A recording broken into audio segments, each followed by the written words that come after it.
دو صحابی ہیں، اور آپ جانتے ہیں کہ صحابی اس خوش قسمت انسان کو کہتے ہیں جس نے حضور کے چہرے کی زیارت کی۔ ہمارے ہاں ایک خاص قسم کی بات کی جاتی ہے کہ 12 کے دن جو خوشی کرتے ہیں، حضور کی ولادت تو 12 کو ہے ہی نہیں۔ یہ تبصرے ہم کرتے رہیں تو شاید ہر دوسرا مسلک پہلے مسلک پہ اعتراض کر سکتا ہے، لیکن یہ دو صحابیوں سے روایت ہے۔ یہ بیروت لبنان کا چھاپا ہے، تیسری جلد ہے، علامہ حافظ ابن کثیر کی لکھی ہوئی۔ حضرت جابر اور عبداللہ بن عباس کہتے ہیں کہ رسول اللہ جب پیدا ہوئے ربیع الاول کا مہینہ تھا، تاریخ 12 کی، دن شمار کا تھا۔ اگلی بات جو کی وہ باکمال ہے، پر میں اسی دن حضور کی ولادت ہوئی، فیہ بعث، اسی دن حضور نے اعلان نبوت کیا۔ یہ پہلی جب وحی نازل ہوئی نا غار حرا میں، اقرأ بسم ربک الذی خلق، خلق الانسان من علق، کہ سورہ اقرا کی جو آیات نازل ہوئی غار حرا کے اندر، وہ دن پیر کا تھا۔ وفیہ عرج، پھر رسول اکرم نے جو 27 رجب کو معراج کا سفر کیا، وہ دن بھی پیر کا تھا۔ فیہ ہاجر، اور جس دن رسول اکرم نے مکہ سے مدینہ ہجرت کی، وہ دن بھی شمار کا تھا۔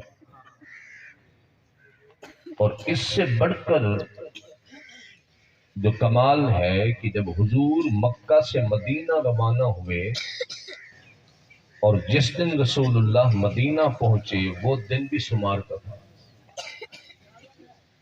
اب یہ بخاری مسلم کی حدیث ہے، متفق علیہ، کہ اہل مدینہ کو جب پتا چلا کہ رسول اکرم مکہ سے مدینہ آ رہے ہیں تو روزانہ سرحد پہ بیٹھ کے حضور کا انتظار کرتے تھے۔ بخاری کی حدیث سے صحیح، انتظار رسول اکرم میں روزانہ سرحد پہ بیٹھ کر حضور کا انتظار کرتے، اور جس دن رسول اللہ دور سے نظر آئے، والفاظ بخاری یہ ہے کہ بچیاں تھی اہل مدینہ کی، ان کے پاس تھا دف چمڑے کا یا بہت بڑا کدو خشک کر کے اس سے ایک دف بنایا جاتا تھا جو بغیر کسی لے کسی طرز کی ہوتا تھا۔ یہ آج کل بجنے والے ڈھول دف نہیں ہو سکتے، دف بغیر کسی لے طرز کے تھا۔ یہ آج کل جو نعت خواں بجاتے ہیں وہ بھی دف نہیں ہے، اسے دف نہ کہیں، یہ ناجائز ہے۔ جو دف ہوتی تھی وہ کسی اور قسم کی ہوتی تھی، اور وہ بہت قلیل بچائی گئی۔ اس کے برعکس ایک حدیث بالکل صحیح ہے، حضرت عبداللہ ابن عمر جا رہے ہیں اپنے غلام نافع کے ساتھ، اور کہیں سے ڈھول بجنے کی آواز آئی تو حضرت عبداللہ بن عمر نے اپنے کانوں میں انگلیاں ڈال دی۔ کچھ آگے چلے تو پوچھا نافع آواز آ رہی ہے؟ لیکن جی، پھر بھی انگلیاں نہیں نکالی۔ پھر کچھ آگے گئے تو پوچھا نافع آواز آ رہی ہے؟ لیکن جی، پھر بھی انگلیاں کانوں سے نہیں نکالی۔ جب کچھ آگے گئے تو پوچھا اب بتاؤ، نے کہا حضور آواز نہیں آ رہی، آپ نے انگلیاں نکال لی۔ حضور یہ کیوں کیا؟ فرمایا میں نے نہیں کیا، رسول اللہ نے بھی ایسے کیا تھا۔ تو یہ آج کل کے جو نعت خان ڈھول بجاتے ہیں نعت کے وقت، آپ اسے دف نہ کہا کریں۔ یہ پہلے جاتے ہیں میراثوں سے سیکھتے ہیں، پھر یہ حضور کے منبر پہ بیٹھ کے گانوں کی طرز پہ، ڈوڑھوں کی طرز پہ بجاتے ہیں، اور ہم سادے لوگ ہیں، ہم اسے نعت کے چکر میں اسے بھی قبول کر لیتے۔ نعت اس کا نام نہیں، مصطفیٰ کی تعریف تو روح کی غذا ہے۔ سرکار کی مدح سرائی کرنے سے انسان کے دل میں عشق رسول پیدا ہوتا ہے۔ محبوب کی شان اقدس مدح سرائی کو سننے سے انسان کو روحانی کیفیت پیدا ہوتی ہے۔ جب آپ دف بجائیں گے تو پھر نعت نہیں سنیں گے، پھر دف ہی سنیں گے۔ تو نہ ایسے نعت خانوں کو بلایا کریں، نہ ایسے نعت خانوں کو سنا کریں. نعت وہ پڑھے باوضو ہو، نماز کا پابند ہو، علت حرمت کو جانتا ہو، پھر وہ جس سادے انداز میں بھی پڑھے گا آپ دیکھیں گے دل میں نورانیت پیدا ہو رہی ہے حضور کے ذکر خیر سے. تو اہل مدینہ نے دف بجایا تھا، دف دال فا کے ساتھ. ہمارے ہاں تو ڈف کہتے ہیں، لفظ ہے دف. دف بجایا گیا تھا اور دن کون سا تھا؟ سمار کا. حضور تشریف لائے، دور سے نظر آئے تو بچیوں نے دف بجائے. اس طرح دف بجا کر ایک نعت پڑھی، ذرا وہ نعت سنیے. ہمارے ہاں جب نعت پڑھے نا تو دنیا اعتراض کرتی ہے کہ یہ بدعت ہے، یہ غلط ہے. میں نے کہا بدعت کا فتویٰ لگانا ہے تو اہل مدینہ پہ لگاؤ، بدعت کا فتویٰ لگانا ہے تو امام بخاری پہ لگاؤ، جنہوں نے اپنی صحیح بخاری میں یہ حدیث لکھی کہ بچیوں نے جب حضور پاک کو دور سے دیکھا تو انہوں نے ایک نعت پڑھی دف بجا کر، طلع البدر علینا من ثنیات الوداع وجب الشکر علینا ما دعا للہ داعی. بھئی اہل علم موجود ہیں، قمر کہتے ہیں مطلقاً چاند کو، پہلی کا ہو، چودھویں کا ہو یا بعد کا ہو. ہلال کہتے ہیں پہلی تاریخ کے چاند کو، جب باریک چاند ہو اسے کہتے ہیں ہلال. مطلقاً چاند کو کہتے ہیں قمر، اور چودھویں کا چاند جب کھل کر آ جائے، منور کر دے سارے زمانے کو، اسے کہتے ہیں بدر. بچیوں نے یہ نہیں کہا کہ ہلال آیا، بچیوں نے یہ نہیں کہا کہ قمر آیا، انہوں نے کہا طلع البدر علینا، ہم پہ چودھویں کا چاند طلوع ہو گیا ہے. اب دن کے وقت بھی کہیں کہ ہم پہ چودھویں کا چاند طلوع ہو گیا ہے. بھئی چاند کا معیار تو رات کا ہے نا، چاند تو رات کو نظر آتا ہے. دن کو بات تو کی جاتی ہے سورج کی، لیکن دن کے اجالے کو بھی کہہ رہی ہے طلع البدر علینا. حضرت سیدنا انس بن مالک کہتے میں 9 یا 8 سال کا تھا جب حضور مدینہ میں آئے. مکے سے مدینہ ہجرت کر کے مدینہ پہنچے، اور میں خدا کی قسم میں نے مدینہ کی دیواروں کو دیکھا کہ مصطفیٰ کے چہرے سے منور ہو گئی ہے. اور میں اتنی خوشی اہل مدینہ کو کبھی زندگی میں نہیں ملی جو مصطفیٰ کی آمد کی ملی تھی. اور میں اہل مدینہ کبھی خوش نہیں ہوئے. ذرا میں مسلم پڑھ رہا ہوں، اور میں یہ تو بچیاں کہتی تھی، اور مرد و عورت کا کیا طریقہ تھا. فصائد الرجال والنساء فوق البیوت ینادون یا محمد یا رسول اللہ، یا محمد یا رسول اللہ، یا محمد یا رسول اللہ. فرمائے بچیاں دف بجا کر حضور کی آمد کی نعت پڑھتی تھی، اور مرد و عورت گھروں کی چھتوں پہ چڑھ کے جہاں سے حضور گزرتے تھے وہ یا محمد یا رسول اللہ کے نعرے لگاتے تھے. یا محمد یا رسول اللہ، قد جاء رسول اللہ، قد جاء رسول اللہ، قد جاء رسول اللہ. مصطفیٰ جان رحمت کی آمد کی خوشی منانا یہ تقاضۂ ایمان ہے.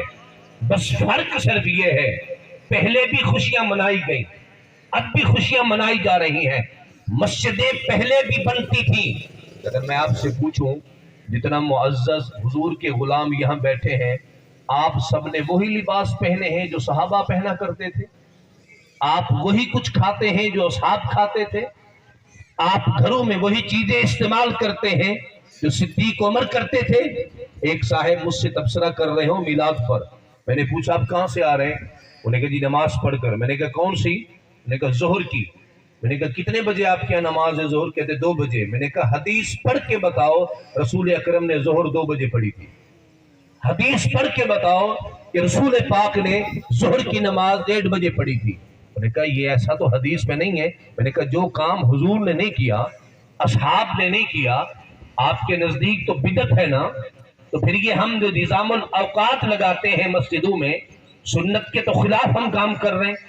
سنت تو یہ ہے کہ ابو بکر بھی بیٹھے ہیں، عمر پاک بھی بیٹھے ہیں، عثمان غنی بھی بیٹھے ہیں، حیدر کرار بھی بیٹھے ہیں. اب وقت کی اکائیوں کو نہیں دیکھ رہے بلکہ رسول اللہ کا انتظار کر رہے ہیں. حضور جب آتے نماز ہو جاتی، حضور جب آتے نماز ہو جاتی. آج ایسا کون سا مولوی ہے جو سنت پہ عمل کرتا ہے؟ ہر مسجد میں کیلنڈر ہے، ہر مسجد میں نظام الاوقات ہے. تو پھر عمل صحابہ سے تو ہم ہٹ گئے، حضور کی سنت سے ہم ہٹ گئے، صدیق کی سنت سے ہم ہٹ گئے. عمر پاک کی سنت سے ہم ہٹ گئے، عثمان غنی کی سنت کو ہم نے چھوڑ دیا، حیدر کرار کی سنت کو ہم نے چھوڑ دیا۔ اگر سنتوں پہ عمل کرے تو سارے امتی صبح جو کا بغیر چھنا ہوا آٹا کھایا کرو، پھر پیٹ پہ پتھر باندھا کرو، کھدر کا لباس پہنا کرو، جب اپنے ہاں شادیاں خوشیاں کیا کرو اس طرح کیا کرو جیسے نبی کی سنت ہے۔ پھر جب بیٹیاں رخصت کرو تو وہی چکی دینا، چٹائی دینا، ایک بستر دینا، چند برتن دینا، وہی کچھ استعمال کرو نا جو رسول اللہ کی سنت ہے۔ پھر مسجدیں بھی اسی طریقے سے بناؤ جو حضور کے دور میں بنتی تھی، کھجور کی چھڑیوں کی چھت ہو، کچے گارے کا لیپ ہو، کہیں پہ شہد کا چھتا ہے، کہیں پہ بھیڑ کا چھتا ہے، وہ سادگی، وہ زندگی وہی اپناؤ جو سنت میں تھا۔ جب ہم نے پوچھا بھائی مسجدیں کیوں خوبصورت بناتے ہو تو کہا سنت میں تو نہیں ہے، لیکن خان صاحب کا گھر اچھا، جام صاحب کا گھر اچھا، ملک صاحب کا گھر اچھا، رانے چودھری کا گھر اچھا ہے۔ جب سب کے گھر اچھے ہیں تو حق ہے کہ اللہ کا گھر بھی خوبصورت بناؤ، تاکہ اے سی سے اٹھ کر آنے والا کھجور کی بنی ہوئی چھڑیوں کی مسجد میں نماز اسے لطف نہیں دے گی، نماز اسے سکون نہیں دے گی۔ جو اے سی کی ہوا سے اٹھ کے آیا ہے وہ کب چاہے گا کہ میں پسینے میں شرابور ہو کے نماز پڑھنے جاؤں؟ ارے وہی تصور لے آؤ تاکہ کوئی خدا کے گھر کو نفرت کی نگاہ سے نہ دیکھے۔ مسجدیں خوبصورت بناؤ، حکم نہیں ہے، سنت نہیں ہے، لیکن پھر بھی سب کرتے ہیں۔ میں نے کہا جو نیت یہاں کی ہے نا وہ نیت میلاد پہ بھی کر لو۔ صدیق اکبر کا دن منایا گیا، فاروق اعظم کا دن منایا گیا، عثمان غنی کا دن منایا گیا، حیدر کرار کا دن منایا۔ ارے جب مریدوں کے دن مناتے ہو، محمد تو سب کا مرشد ہے نا، حضور تو سب کے آقا ہے، وہ ابو بکر کے بھی آقا ہے، عمر کے بھی آقا ہے۔ اب باب زیوکار میں بخاری کی بس 2 حدیثیں پڑھنا چاہوں گا۔ سرکار سے پوچھا گیا حضور آپ سمار کا روزہ کیوں رکھتے ہیں؟ سمار کا روزہ کیوں رکھتے ہیں؟ آپ نے فرمایا انا فیہ ولدت، سمار کو میری آمد ہوئی ہے، سمار کے دن میں پیدا ہوا ہوں، انا فیہ ولدت، اسی دن میری پیدائش ہوئی ہے، انا انزل فیہ ولدت فیہ انزل علیہ، اسی دن مجھ پہ قرآن نازل ہوا ہے۔ مصطفیٰ نے بھی اپنا میلاد بنایا ہے، بشرط یہ کہ انداز اور تھا، طریقے اور تھے۔